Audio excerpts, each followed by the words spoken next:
Welcome to the I Am One podcast. On today's episode, we're sitting down with the truly awe-inspiring Dr. Nicole Taylor, the medical director for PSI's Psychiatric Consultation program and an executive member at large for the PSI Board of Directors. We'll chat about her experience with undiagnosed postpartum anxiety after becoming a mother, identifying gaps in medical care, and all of the ways that she's supporting folks, including parents and providers, even if that means inventing support that doesn't yet exist. She quite literally does it all. And yes, don't worry, we made sure she has time to sleep. It was such a pleasure to record this conversation. So without any further ado, please sit back, relax, and enjoy this episode with our friend, Dr. Taylor. Dr. Nicole Taylor, welcome to the podcast studio. We are absolutely thrilled to be sitting here with you today. Our listeners don't know, but we are recording a double episode today. One all about you and one about a very special program. Dr. Taylor, you play a very special role on PSI's perinatal psychiatric consultation program, but we're not here. Well, we are going to talk about that today, but this is an episode where we also get to ask you about your feelings and your lived experience and things like that. But we'll talk about both today. So we are so thrilled that you're here and that you agreed to hang out with us in the podcast studio for so long today. So thank you for being here. You're very welcome. Thank you for having me. Okay, Dr. Taylor, please introduce yourself to our guests. What's your name? Do you like long walks on the beach? What do people need to know about you?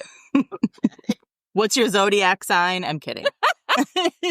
Well, I am Dr. Felice Nicole Taylor. I do go by Nicole, my middle name. My preferred pronouns are she, her, and hers. I am a board-certified psychiatrist with expertise in perinatal mental health, which means that I focus on the diagnosis and treatment of mental health conditions during pregnancy and the postpartum period. I've been practicing psychiatry for approximately 20 years, and I started receiving additional training and experience in perinatal psychiatry in 2014. I received my PMHC, Perinatal Mental Health Certification, from Postpartum Support International in 2018. I've been married 23 years to my wonderful husband, and I have two amazing children, a daughter aged 20 and a son who is 16 years old. I currently live in Jacksonville, Florida, where I am employed for the North Florida, South Georgia VA health system, and I am affiliated with the University of Florida.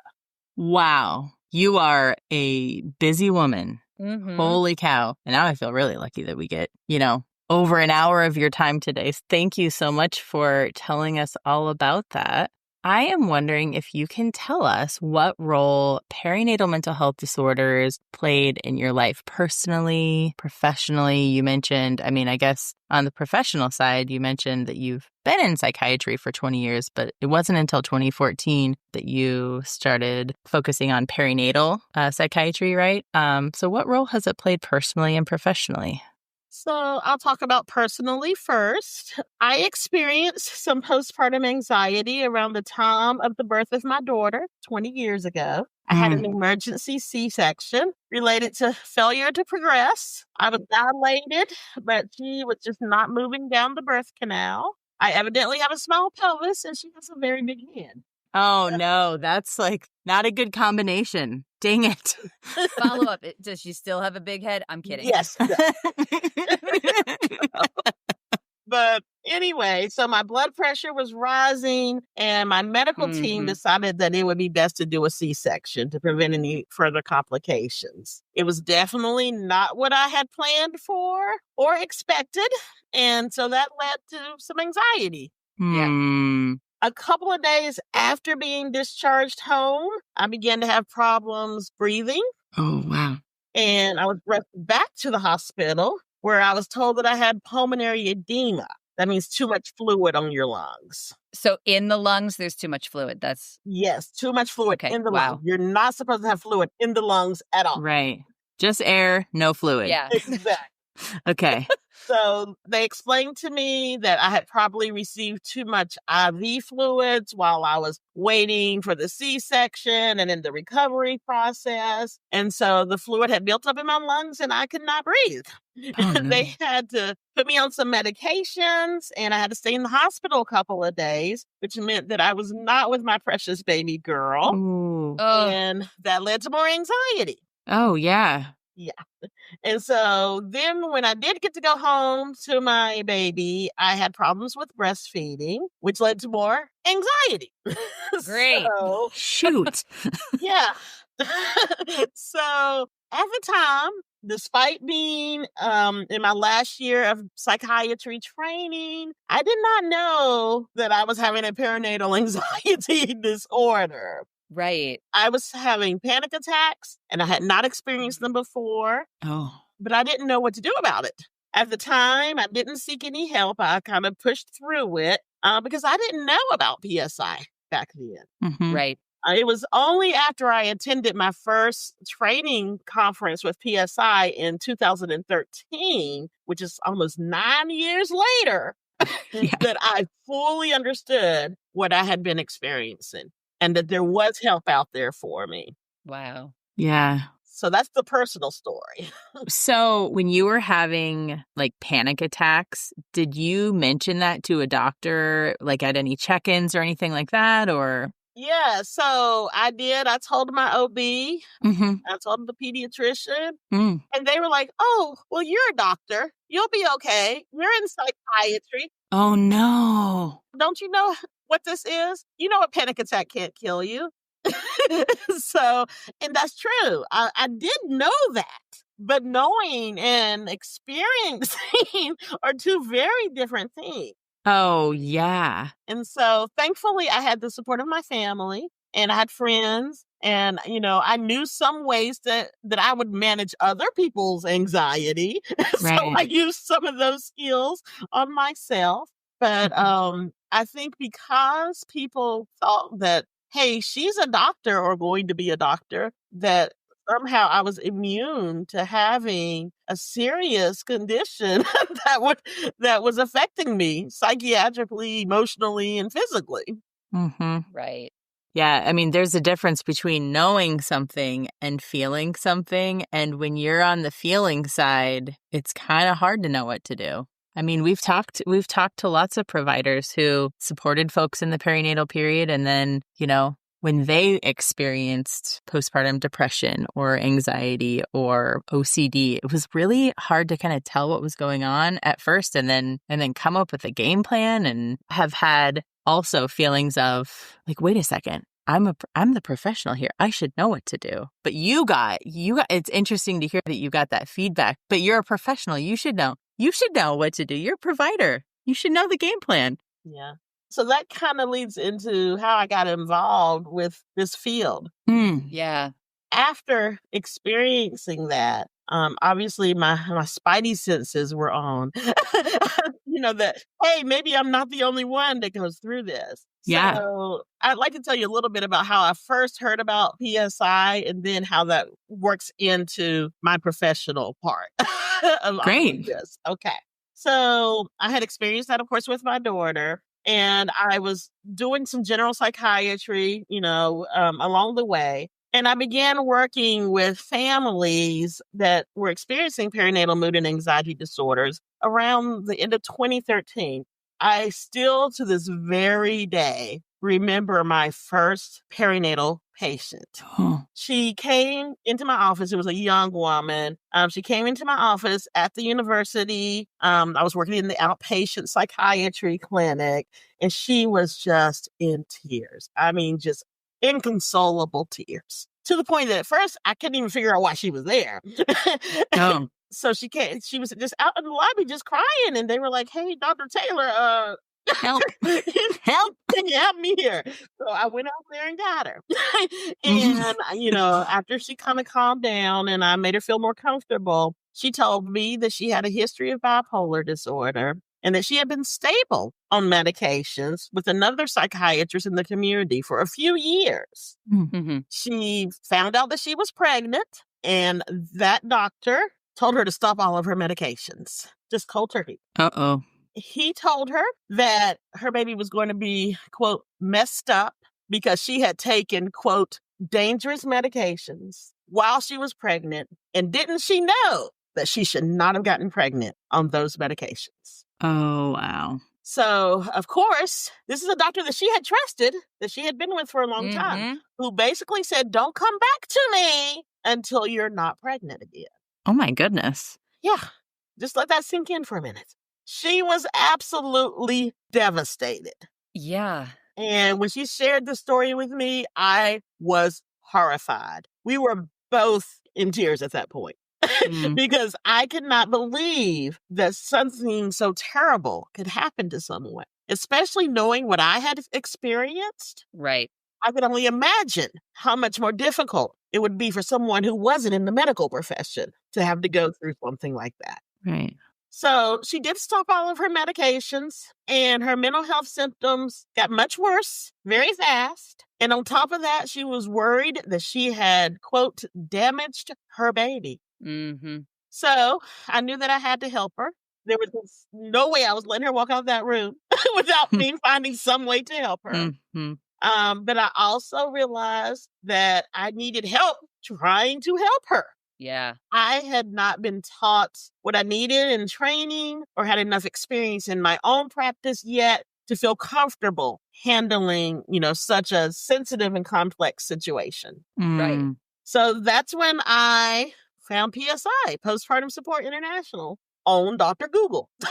Yes. Yeah. You just got on the internet and you were like, well, what do I do with this? Yes. So, after I talked with her and calmed her down, I was very honest with her. I said, this is a horrible story. I've got to help you. I don't know how to help you. So we're going to come back next week. We're going to make sure you're safe and you come back next week. And I'm going to have a game plan and we're going to get through this. So. Oh, wow. I got the chills. Yeah, I know. I keep getting goosebumps too. I'm like trying to stay focused on the conversation here. So during that time, I started doing some research about treating bipolar disorder and anxiety in pregnancy. I found a webinar online that PSI was hosting, and I attended that. Who taught that webinar? It was, I'm not sure. Of course, it was Birdie and some other people back then, but I don't remember exactly who was teaching. That sounds right. But anyway, I did start doing some research. Of course, I came up with a game plan, talked to the mom and her partner, and we agreed that she had not done anything to damage her baby, that this was, not her fault, that we were going to do everything we could to help her be healthy, to help the baby be healthy, to help the family be healthy. And so we formed a partnership and we worked through it together. And interestingly, I was with her for about 10 years after that, through a couple of other pregnancies. So wow. It was amazing. So that's how I got into PSI, and that's how I got into perinatal mental health. I went to a live class that very year. Like, I think I saw her in August or September, and PSI happened to be in Orlando, which is only an hour and a half from me, like the next month, doing the Components of Care 2-day class. So I was sitting there in the front row. You were like, clear the calendar, taking notes. Yes. All the information. And what's ironic is that 3 years later, I was teaching that class. Whoa. Oh my gosh. So that is how I got to PSI. That is how I started working with my families. That's how the professional side of things started. Yeah. Wow. And it's only gone up from here. Yeah. It's like, I'm just thinking about every other episode we've recorded and how every single volunteer, every single advocate becomes the thing that the person that they needed, like become the resource in your community that you needed, become the peer support that you needed. And you're like, we need a psych consult program, right? I'm going to be a part of it so that I could have had someone to call. I love it. Yeah. So could you tell us a little bit about, you've touched on it, but we always ask how folks are supporting people in the perinatal period now. So you've mentioned that you're, 3 years later after taking the class, you're teaching the class. What else do you do here at PSI? Can you tell us about that? So yeah, I've got Everybody sit down. It's going to be a minute. Nicole is busy. Yeah. Wendy likes to ask me to do things. Wendy is our president and CEO of PSI and just a wonderful person. And she loves to help others. And she likes to get me to help others. So You like helping others too. You guys are. Yeah. So, in my role for PSI, I am the current medical director and board liaison to the Psychiatric Consultation program. I'm also a member of the executive committee. I am the member at large, so I sit on the inner board of the big board. Oh, Got it. I've been a member of the PSI Board of Directors since 2022. My past roles include being the chair of membership and professional outreach, because I want to make sure that people know about these services. Yeah. Yes. Involved. Mm-hmm. I also was a subject matter expert for the PMHC exam, which means that I helped to develop the content and write the questions for the PMHC exam. Like I said earlier, I received my PMHC in 2018. So I was one of the very first psychiatrists to get the PMHC certification, because I believe we started around September. That's when I got my certification. And I do want to come back and make sure we talk about the certification and why that's important too. So remind me of that. Yeah. Oh, okay. Also, I've been a member of the PSI Annual Conference Committee. So I plan our annual conferences and pick the speakers and the posters, etc. Oh. And as I've mentioned, I am one of the faculty trainers for PSI. So I teach the 2-day components of care training, which is that one that I went to in Orlando that first time. And I Yes. also teach the 6-hour advanced course on psychiatric pharmacology. So that's like the deep dive into medications and more severe illness. And that's the day 3 that, like, if you're a prescriber, that's the one you need, right? Yes, exactly. So that's what I do for PSI. But outside of PSI, I'm still very much engaged in the perinatal world. I mentioned to you that I work for the VA here in Jacksonville, Florida. I see women veterans for preconception, pregnancy counseling, evaluation and medication management in pregnancy, postpartum, and breastfeeding. I teach psychiatry residents and medical students about perinatal mental health through the University of Florida. I am also the women's mental health champion for my VA. Whoa. Yes. So I teach my Dr. Taylor. So I teach my colleagues about how to recognize and treat perinatal mental health disorders. I act as the primary contact for any concerns regarding women's mental health. And I help to develop the programs and services for women veterans. Outside of that, during my free time, I like to help reduce the stigma of mental health, particularly perinatal mental health disorders. So I volunteered to speak in the community. I speak at schools and churches and support groups and anybody that is willing to listen to me, basically. Oh. That is amazing. Do people just, if somebody is interested in you speaking, do they just, Nicole, do you have a secretary? I mean, I'm just like, okay, are we going to drop her email address in the show notes, or are people going to flood? I do not have a secretary. I might need one. But you can find me on LinkedIn. That's probably the best professional social platform to find me on. And I do get random calls and emails at my job everywhere about having to speak. So I was just thinking, I know my, friends and family and neighbors and acquaintances know that I'm a perinatal mental health advocate, and people randomly reach out to me, but I'm just like, wow, I bet you're really getting hit up, people. Right? Like, do you get stopped in the grocery store? I do sometimes, because I wear my PSI t-shirt saying you're not alone. And people ask me questions and I will give them a whole lecture about perinatal mental health. So.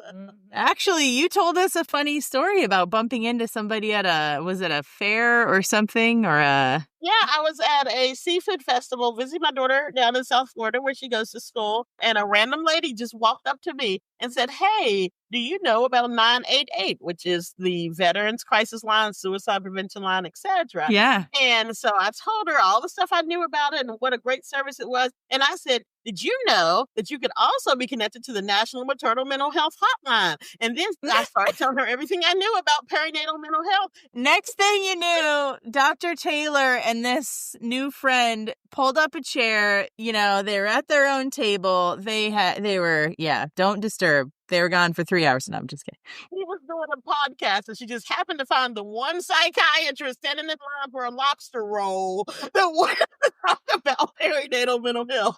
Isn't it so interesting, the people we run into and the conversations we have? Oh, my goodness. Yeah. I've been on the news. I've written for some local newspaper articles and blogs. Mm-hmm. So, yeah, it's interesting where you can spread the word. Oh, yeah. Mm-hmm. Are we your first podcast? This is the first official podcast because she had a podcast and she just asked me about the 988, but this is my first interview, a full interview. Oh, well, yes. You've come to a professional place here. We've been doing this for 2 years. Yeah. We're going to ask the hard-hitting questions. We do. I had a follow-up question. Oh, my follow-up question is, are you sleeping? Yes. Very important question. I believe in self-care. So I eat, I sleep, I take time out for myself because if I didn't do those things, I wouldn't be able to take care of other people. So yes.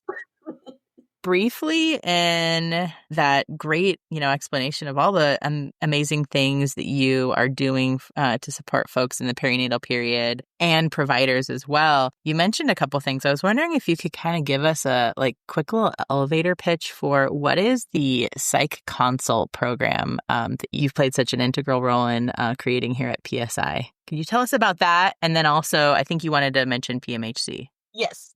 So the Psychiatric Consultation program is a free program for medical providers who are prescribers and have questions about mental health care related to pregnancy and postpartum. For instance, a provider, an OBGYN, family practice, midwife, or APRN might have questions about whether medicine is safe in pregnancy or breastfeeding. They may have questions about whether a specific case that they are taking care of meets the criteria for a certain diagnosis, or they may have questions about resources that would be helpful for their patients. So the Perinatal Psychiatric Consultation program is a group of experts who are available to share our knowledge and our resources and our experience with other medical providers to take care of their patients. Oh, that is incredible. So this is just a free service. If somebody is trying to make a complicated decision to help support a patient and they're like, okay, I need to pick somebody else's brain. I'm going to call and kind of explain the situation, or not call. Schedule, yeah. Yeah, schedule an appointment to talk to somebody and kind of just talk through the best plan. That's great. Oh my gosh. Yes. And if there is a medical provider out there who needs to use our resources, they can go to the website, the PSI website, postpartum.net. And click on professionals and you will see the program there. They can self-schedule a consultation time with one of our experts in the field. And we are more than happy to help support and discuss any questions that they may have. That's incredible. We'll put a link in the show notes for folks to find that on PSI's website. We've also, earlier today, recorded a very special episode all about just that program. So I'll also leave a link in the show notes to that episode. If anybody is really interested in hearing kind of a more in-depth explanation, we ask you some more specific questions about the program, they can listen to that. It's a quick listen, 15, 20-minute episode all about that program. So we'll put a link to that in the show notes as well. Yes, great. Thank you. Yeah. So I did want to mention about the PMHC because a lot of people might not be familiar with that. Yeah, what does that stand for? Says the person with the cert. Says the person with the cert. Oh my goodness. The Perinatal Mental Health Certification, or PMHC, recognizes individuals who have proven their competency to help moms, dads, and families experiencing perinatal mood and anxiety disorders. So it basically provides a structure for the education and training, as well as an evaluation to make sure that providers are using the evidence-based information to provide the best care to this special population. It's been out since 2018, like I said. We have hundreds of people that are certified, and you do not have to just be a psychiatrist. We also have therapists and some other allied health supportive people who work with perinatal families that receive the certification. And you can check out the website for more information about that. Exactly. We'll put a link to that in the show notes as well for anybody interested in learning more or getting started on your training to earn your PMHC. I mean, I know what our next special episode is going to have to be about. We're going to have to bring someone in here and talk about PMHC things. Yeah. But right now, I want to talk to Dr. Taylor about how she takes her water. Oh.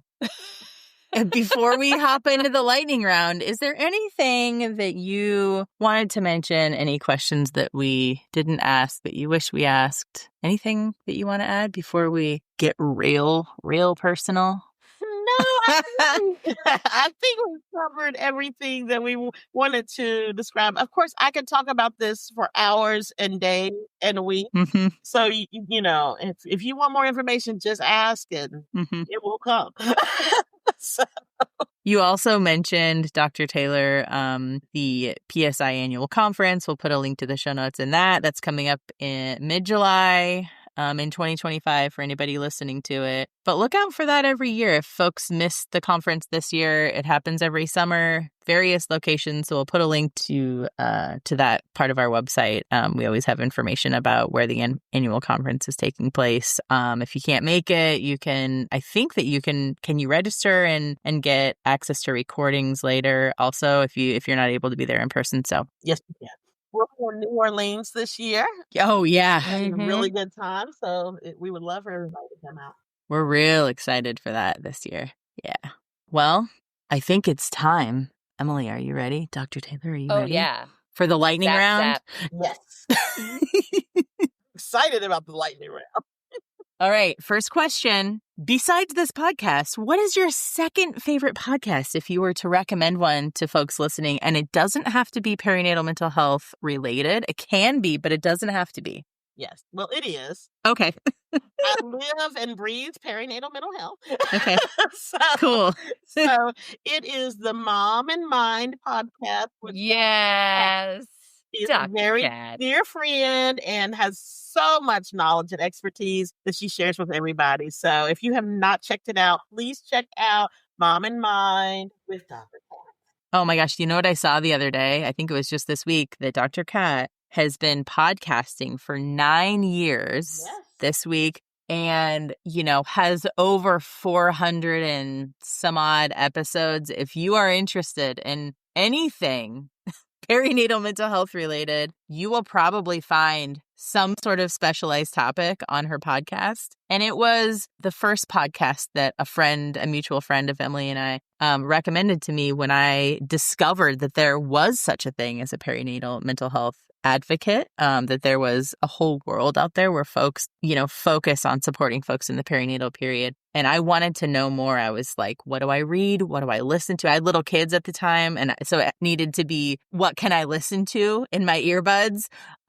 It is incredible because it's great for parents. It's great for providers. I wanted to know all the things. And just as, I'll just say, as a non-provider, it was digestible. I understood it and I learned things. And whether you're a provider or not, you learn things. This just turned into a Mom and Mind podcast promo. Advertisement. I know. It's because we're all fans. What are you going to do? Sponsor us. I'm just kidding. We love you, Dr. Kat. Yeah. Yes. Oh my gosh. Great suggestion. Okay. Are you currently binge watching, reading, or listening to anything really good? I have gotten so many great next thing to watch on Netflix or Hulu or whatever because of this question. I love it. Tell me. I am currently binge watching Jenny and Georgia. Oh, God, yes. It is a series about a complicated relationship between a young mother and her teenage daughter. There are all kinds of secrets and murder and all kinds of things in there. But it also has themes about identity and mental health. So I am in season 2 of 3, but season 4 is coming out this year. So I'm getting caught up. Oh, the countdown. Yeah. It's really nice. I love starting a new show if there are a few seasons. Because you know what? The worst thing is, really getting into a show and there only being one season. And then you gotta wait. Exactly. Remember once upon a time when we only could watch one episode a week? Barely. I mean, no, I do remember. It was real tough. And we couldn't run to the bathroom or you'd miss something. I mean, it was a whole... Oh, my God. I've tried to explain this to my kids. They just don't understand the things we went through. They don't understand. Anyway, I'm really glad to hear that there are 3 or 4 seasons for you, Dr. Taylor. Okay, do you have a favorite parenting hack? So I am always looking for some kind of life hack because, life is just hard in general. Yeah. Yes. So it took me a while to think of something, but my parenting hack is always keep wet ones with you and a trash bag in your car. Because life is messy. And it doesn't matter if your kid is like a baby, a toddler, or a 20-year-old, you are going to need the wet ones and the trash bag. Okay, you heard it here first. The other day, I went to Costco and I needed the wet ones because my hands were all sticky. Exactly. Yep. I didn't have it. Yep. Mm-hmm. Yeah. That's my hack. Wet ones. Sponsor us. Wet ones. Sponsored by Wet Ones. And trash bags. Any version of wet ones doesn't have to be the name brand. Yeah. Right. Okay. What is one way that you will show yourself some radical love?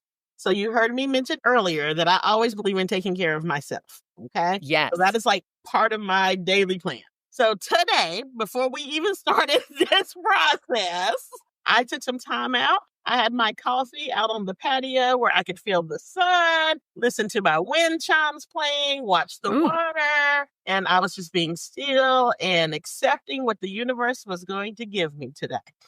So, oh my goodness. I started the day out right. Wait a second. Are you at the beach? I live right on the river and I'm about 2 miles from the beach. So very close. Okay. Yeah. We need to be where Dr. Taylor is. You're always welcome. I have an extra guest room. Okay, well. Road trip. The pod squad's going to show up on Dr. Taylor's doorstep. She's going to be like, I've said too much. I've made a terrible mistake. No. That sounds so relaxing. Oh, yeah. That is some radical love. Okay, so the next question here. If you could jump into a little time machine and go back in time to, the period of time where you were feeling some anxiety postpartum, what is one thing that today you wishes that you could say to pre-recovery you?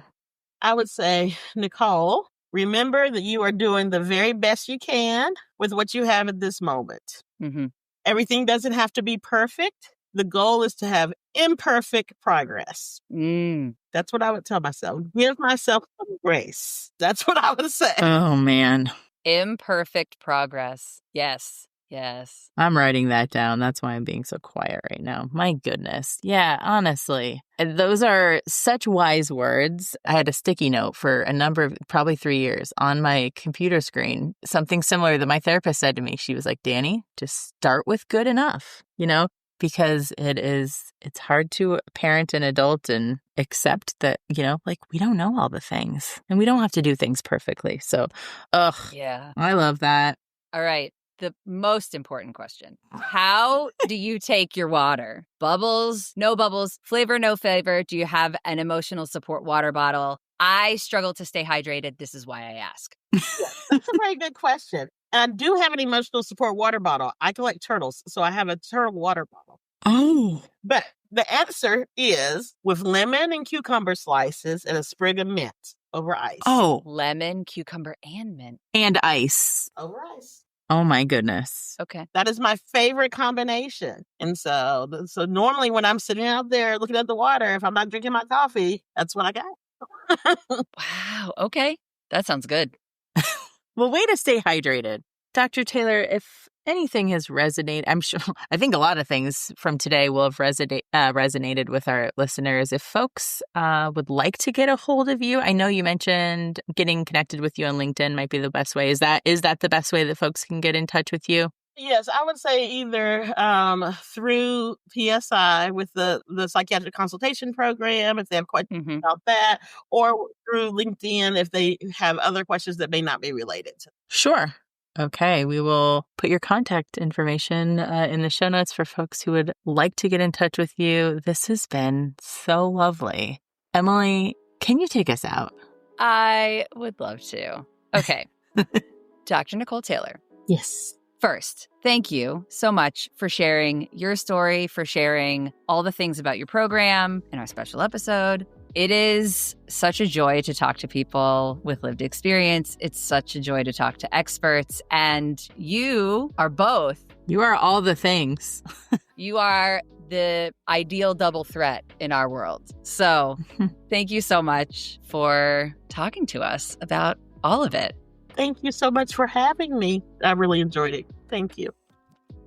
Thanks for tuning in to the I Am One podcast. Check out today's show notes where we'll drop links to all the important things that we mentioned in this episode. Please consider sharing about I Am One on social media and following and rating our show wherever it is that you listen to podcasts. It only takes a minute of your time and, well, that'll help our collective mission of bringing resources and local support to folks worldwide. From everyone here at PSI, thanks again for listening.